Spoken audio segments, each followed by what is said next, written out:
श्रियकान्ताय कल्याणनिधये निधयेतिनाम् श्रीवेङ्कटनिवासाय श्रीनिवासाय मङ्गलम्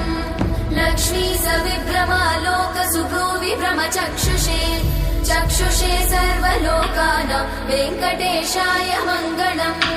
श्रीवेङ्कटाद्रिशृङ्गाग्रमङ्गलाभरणाङ्गये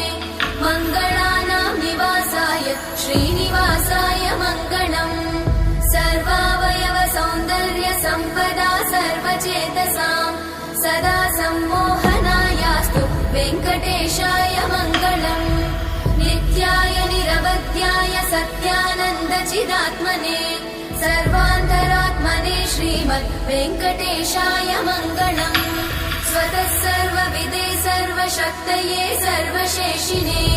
सुलभाय सुशीलाय वेङ्कटेशाय मङ्गलम्